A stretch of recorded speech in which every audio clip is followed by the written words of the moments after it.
आप सभी से नमस्कार। खबर जड़ से डिजिटल देख रहे हैं आप और मैं आपके साथ उज्जवल हांडा। इस समय हम NIT 87 के पॉश इलाके, पॉश कॉलोनी और पॉश सेक्टर के अंदर खड़े हुए हैं। मैं बात कर रहा हूँ सेक्टर 49, जिसे पुराना नाम सैनिक कॉलोनी भी बोलते थे, अब भी बोलते हैं अक्सर। सैनिक कॉलोनी सेक्टर 49 और एक पॉश इलाका है विधानसभा 87 का। ये देखिए, और इस समय हम बिल्कुल मार्केट के अंदर जाने वाले गेट पे खड़े हुए हैं। और ये गेट पर अंदर जाने की एंट्रेंस पर देखिए पानी देखिए कितना सारा है। सामने से गाड़ियाँ देखिए किस प्रकार से निकल रहे हैं। ये देखिए सामने एक 1.5 फुट पानी है इस मार्केट के अंदर। ये देखिए, ये सैनिक कॉलोनी पॉश एरिया का हाल है। थोड़ी सी बारिश हुई है, आप जानते हैं कि इतनी ज़्यादा बारिश हुई नहीं है अभी, और मानसून लगातार अभी अपने चरम पर है। इतनी बारिश अभी हो नहीं रही है, लेकिन हाँ, दिन प्रतिदिन बारिश का जो ग्राफ है वो बढ़ता जा रहा है। और आप हाल देख सकते हैं इस समय सैनिक कॉलोनी का। और आपको एक बात बताते चलें कि अभी जो हाल ही में लोकसभा चुनाव संपन्न हुए, और लोकसभा चुनावों के दौरान जब बीजेपी वाले रैलियां करते थे, मंत्री कृष्णपाल गुर्जर रैलियां करते थे, तो उसमें वो एक बात बोलते थे, क्योंकि जो उनके प्रतिद्वंदी थे चौधरी महेंद्र प्रताप, वो इसी सैनिक कॉलोनी से आते हैं। तो जो अपनी रैलियों में वो अक्सर भाषण में ये बोला करते थे कि जो महेंद्र प्रताप जी हैं, उनके घर के बाहर की जो रोड है वो हमारी देन है, यानी कि उन्होंने बनाई है। तो अगर ये रोड उनकी देन है, ये है वो रोड, ये रास्ता आगे महेंद्र प्रताप जी की कोठी को जाता है। तो अगर ये रोड उनकी देन है, तो ये जो पानी भरा हुआ है, ये जो निकासी नहीं है पानी की, तो ये भी बीजेपी की देन है।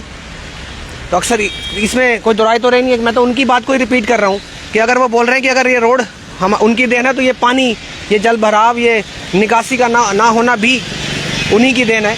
और ये ऐसा नहीं है कि अभी पानी भरा है, ये अक्सर ऐसा ही भरा रहता है। तो कहने को पॉश इलाका है, ये कहने को सैनिक कॉलोनी सेक्टर 49 है, लेकिन हाल किसी स्लम एरिया से ज़्यादा बुरा नहीं है, ज़्यादा अच्छा नहीं है। ये देखिए 1.5 से 2 फुट का पानी है एंट्रेंस के अंदर ही। और जब आप आगे की तरफ बढ़ेंगे तो ये मार्केट का एक तरफ का नज़ारा दिखा रहा हूँ, लेकिन ये मार्केट को अगर चारों तरफ से आप घूमेंगे तो मार्केट में पानी ही पानी है। और मेरे साथ बात करने के लिए मेरे साथ मेरे पत्रकार साथी हैं और सैनिक कॉलोनी के निवासी हैं, प्रदीप जी। इनसे बात करेंगे। प्रदीप जी नमस्कार। नमस्कार सर, कैसे हैं जी? बस जी बढ़िया जी। हाँ जी सर।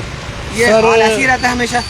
उज्जवल जी, आपको पता है यहाँ का इलाका जो है, यहाँ पे वाटर लॉगिंग इतनी ज़बरदस्त तरीके से हो जाती है, आप देख सकते हैं। हालांकि आज भी रेन ठीक ठाक हुई है, लेकिन पिछली बारी में जब यहाँ पे हैवी रेन हुई थी, बहुत ज़्यादा ज़बरदस्त बारिश हुई थी, तो मैं आपको बताता चलूँ, ये इधर का जो गेट नंबर 2 का जो एग्जिट है और एंट्री है, और गेट नंबर 1 है, ये सर 1-1 फुट पानी यहाँ भी भरा हुआ था।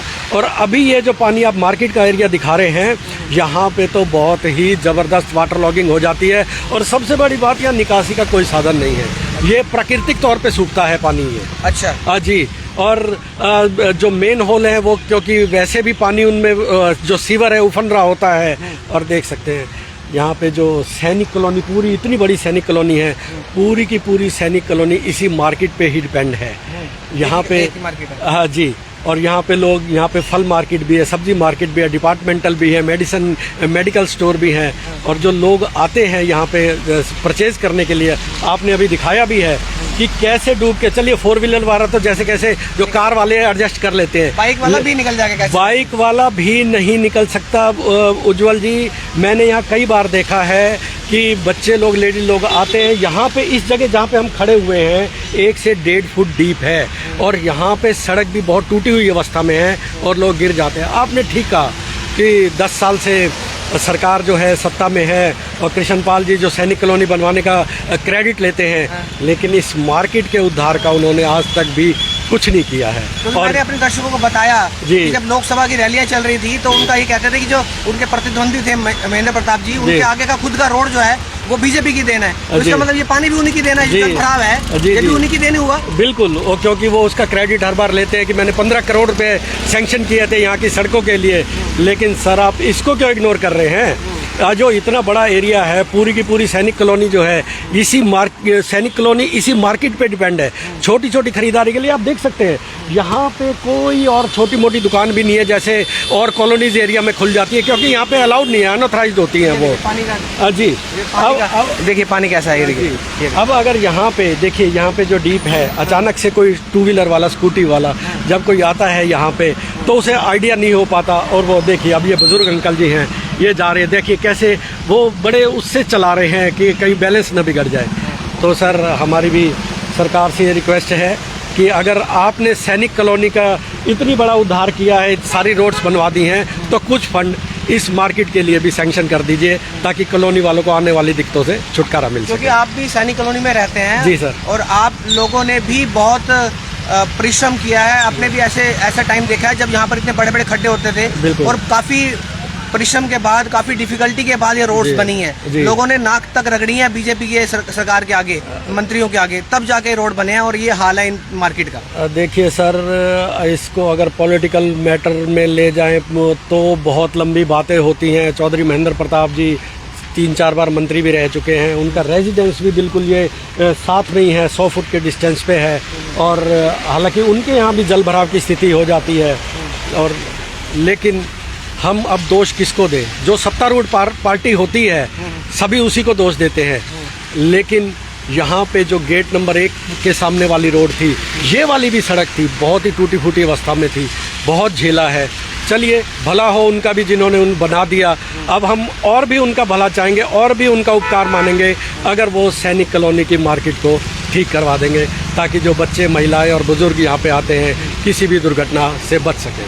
प्रदीप जी, अगर देखा जाए तो जो सैनिक कॉलोनी है यहाँ पर पीने के पानी की व्यवस्था बहुत ज़्यादा खराब है, पानी मिलता नहीं है। लेकिन अगर सरकार इसी पानी को स्टोर करके सैनिक कॉलोनी वासियों को दे तो भी बेहतर हो सकता है, उसमें भी सुझाव दे उसको। सर देखिए, पीछे FMDA में भी विजय प्रताप जी ने इस मुद्दे को उठाया था। सरकार भी इससे अनभिज्ञ नहीं है बिल्कुल भी, कि जो रेन वाटर हार्वेस्टिंग है, जो पानी को स्टोर करने का है एक, तो उसको भी सरकार को सीरियसली लेना चाहिए।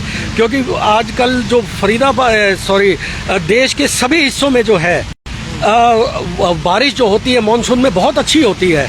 और ऐसे में अगर ये रेन हार्वेस्टिंग सिस्टम यानी इस पानी को स्टोर करने का जरिया अपना लिया जाए तो मेरे ख्याल मैं आपको एक बात और बताना चाहूँ, खाली सैनिक कॉलोनी नहीं, डबुआ कॉलोनी जैसे इलाकों में और भी जो निचले इलाके, संजय कॉलोनी जैसे इलाकों में पानी की समस्या बनी ही रहती है। डबुआ कॉलोनी में मैं आपकी बात को थोड़ा सा विश्राम दूंगा। डबुआ कॉलोनी इसलिए नहीं क्योंकि वो जो एरिया होते हैं बहुत कंजस्टेड होते हैं। सैनिक कॉलोनी बहुत खुला एरिया है, सड़कें बहुत खुली हैं, काफी वाइड एरिया है। तो यहाँ पे जो स्टोरेज, वाटर स्टोरेज होता है यहाँ पे सक्सेसफुल है, वहाँ सक्सेसफुल नहीं है। डेफिनेटली। देखिए, मैं आपको इसका एक थोड़ा सा उदाहरण देना चाहूँगा।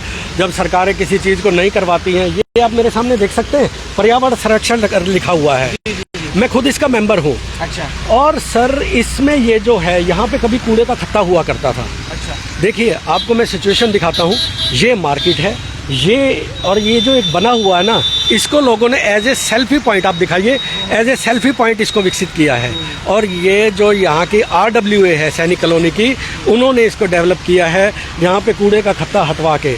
और लेकिन ये तो उनके हाथ में था, इतना तक तो कर सकते हैं, लेकिन जो वाटर हार्वेस्टिंग का है वो लोगों के हाथ में नहीं होता, वो सिर्फ सरकार को ही देखना होता, क्योंकि बहुत बड़े प्रोजेक्ट होते हैं ये। जी तो जी सर, धन्यवाद प्रदीप जी। तो ये थे हमारे पत्रकार साथी, हमारे साडा फरीदाबाद से प्रदीप जी, जो सैनिक कॉलोनी के वासी हैं। और सैनिक कॉलोनी की मार्केट का हाल देख सकते हैं कि वाटर निकासी का कोई प्रबंध नहीं है।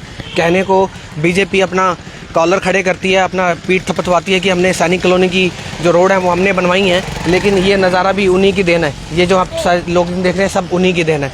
तो आप सभी से रिक्वेस्ट, इस खबर को शेयर करें और कमेंट बॉक्स में अपनी राय जरूर दें। जैसे कि हमने आपको बताया कि अक्सर जो लोकसभा के जो चुनाव हुए उसमें बीजेपी वाले अपनी पीठ थपथवाते हुए देखे कि ये जो सड़कें हैं ये उनकी देना है। तो ये बीजेपी, ये पानी जो खड़ा हुआ ये भी बीजेपी देना। बाबू जी क्या कह रहे हैं? भैया पानी से निकल के जाना तो पड़ेगा ही, जाना पड़ेगा। क्या करें, अब ऑप्शन नहीं है ना जी कोई, या तो यहाँ से पुल निकाल दो, अगर निकासी नहीं है तो पुल निकाल दो यहाँ से। सड़क तो बना नहीं सकते। हाँ ये देखिए सड़कें पत्नी कितनी मिनटों के बाद बनी है। बारिश में ये हाल है। हाँ अभी तो बारिश ज़्यादा हुई भी नहीं है, बारिश ज़्यादा नहीं हुई है। चलिए। तो ये है सैनिक कॉलोनी के वासी। बोलना उनका काम है, इतना ही नहीं। चलिए जुड़ेंगे किसी और खबर के साथ। खबर जड़ से डिजिटल देख रहे हैं आप और मैं आपके साथ उज्जवल हांडा। बहुत बहुत धन्यवाद।